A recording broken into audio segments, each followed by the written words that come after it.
About the year 1696, up the Ashley River here would have sailed a few boats that would have held the Congregational Church members of the Dorchester, what would become the Dorchester Congregational Church. The Ashley River is tidal, so it rises and falls with the tide here. And we know some years later this property in front of you here was a shipbuilding yard. So they would have had ships being built on the land on the left, and they would have slid the ship into the Ashley River here and used it for commerce and trade, I suppose. This is where Dorchester began, 1696.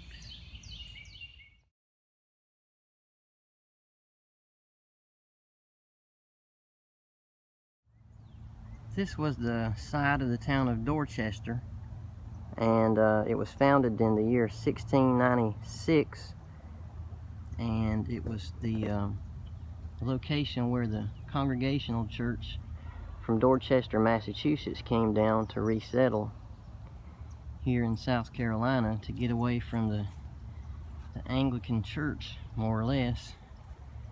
So they established a town here which was full of shops, stores, homes, a wharf down here. The Ashley River flows to the bottom of that bank there. Would have been shops and houses all along the riverfront here. But now, as you can see, it is a state park. The only thing left is the Anglican bell tower that they had built in the 1720s and forced the Congregational Puritanical people to pay a tax to build it right in their town. So their church was about 2 miles north of here, northwest, and we'll go there next. This would have been the market here, an open area with shops all along these areas, wig maker shops, homes. It would be hard to be at Dorchester and not mention the beautiful fort, which is here. It was built in 1757, and Francis Marion was garrisoned here. And the walls are still in very good shape, considering they're made out of oyster shells. Tabby is what it's called. So let's walk into a fort from the French and Indian War period here in South Carolina that still stands. Probably one of the best kept secrets of South Carolina. This is how it looks from above, the shape, which was common. There's an actual photograph of it, taken by our friend Ashley Chapman. So let's go in. In the center here is the powder magazine. They kept the gunpowder in.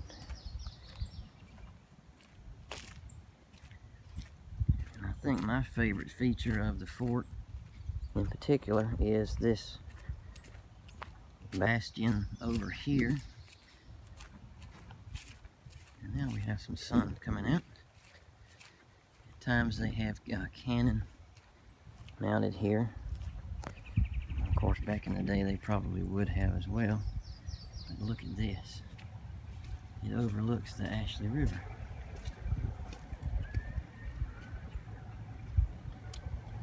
And if you look closely, you can see a boat coming up and down the river.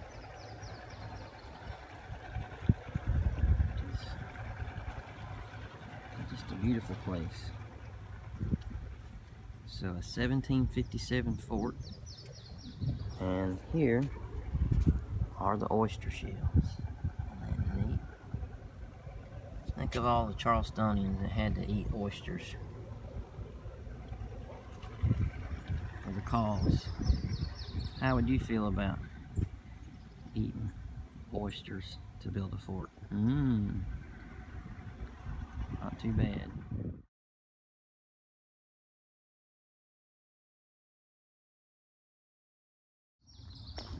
So here we are coming up on the Anglican church, and it would have sit on this little plateau of land here.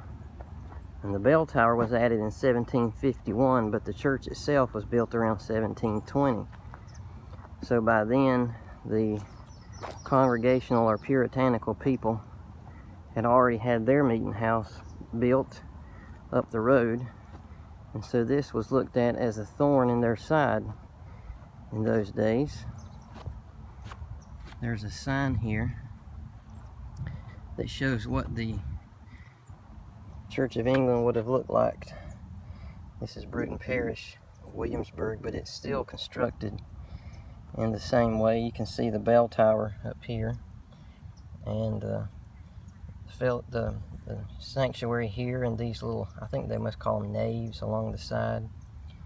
So that's what it would have looked like with the bell tower here, and then the two outer portions, and then the sanctuary running along this way. And the Puritan people were made to pay a tax to support the building of this church, and it is the church that they were trying to get away from. So they eventually left South Carolina and moved to Midway, Georgia.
The old white meeting house, which is owned by the Somerville Presbyterian Church, and it's locked up. You have the combination to the lock.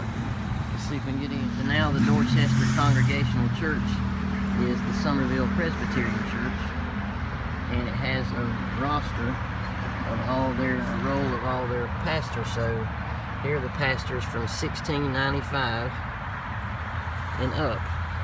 So Joseph Lord, Hugh Fisher, John Osgood, Andrew Brown, and James Adams close out the 18th century. So you can see there are quite a few pastors that have been over this church since 1695.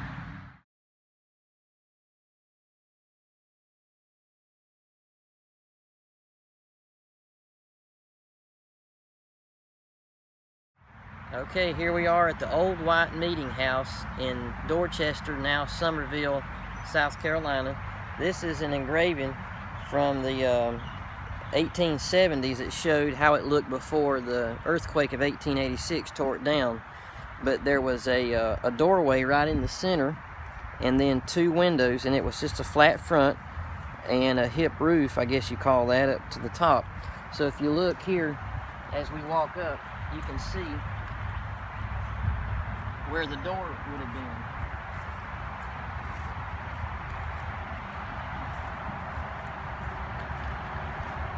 So I'm left to assume that this was the front door right here at the Dorchester White Meeting House, and then the window would have been right about here. So, and if you look up close, because the name of it was the Old White Meeting House, you can still see a little bit. If you'll zoom in right there just a little bit, this is the stucco that would have covered the brick exterior, the brick, and so the exterior would have actually been white stucco, and that's where the nickname, the Old White Meeting House, came from. So this is a Puritan, the oldest Puritan church in the state of South Carolina, built in the year 1696. And we found out one of the deacons that was a deacon here in the singing school teacher actually painted this picture here in 1795, but it was painted in Beaufort. But the man that painted this picture was a deacon at this church, and this is one of the most popular paintings in the 18th century, at least now it is. It depicts his slaves picking a banjo and having a good old time. But his name was John Rose. And so this is the front of the Dorchester Old White Meeting House, and you can still see some of the plaster. And this church was built in 1696, and it was a Puritan congregation.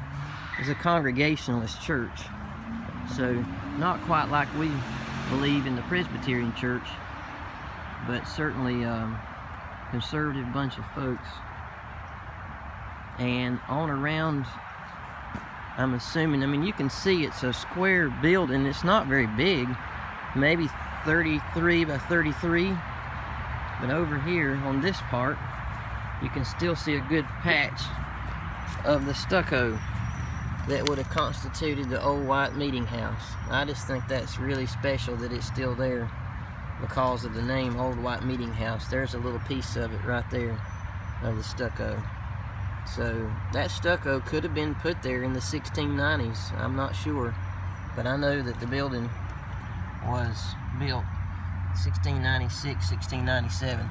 So it is a 17th century church here in South Carolina, Puritan built. And this congregation worshiped here until the 1770s, and then after the Revolutionary War, they left and went to Midway, Georgia. So here is the central part of it. Very special. So we're going to walk into the Old White Meeting House, 1696. What I assume is the front door, I think it's safe to say. Well, let's go into the oldest Puritan church in South Carolina here. I'm guessing it's about 33 foot by 33 foot square.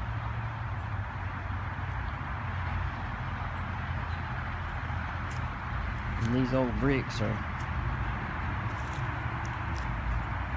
some of them have little, looks like almost hand lines on the side of it.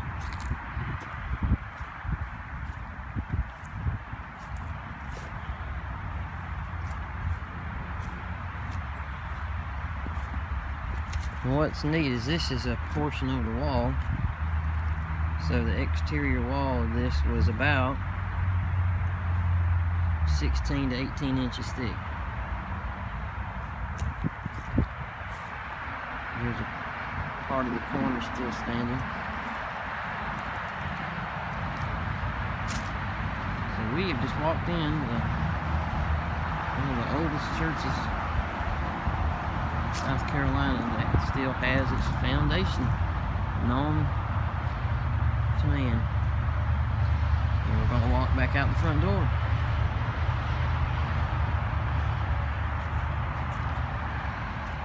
There's part of the Old White Meeting House plaster.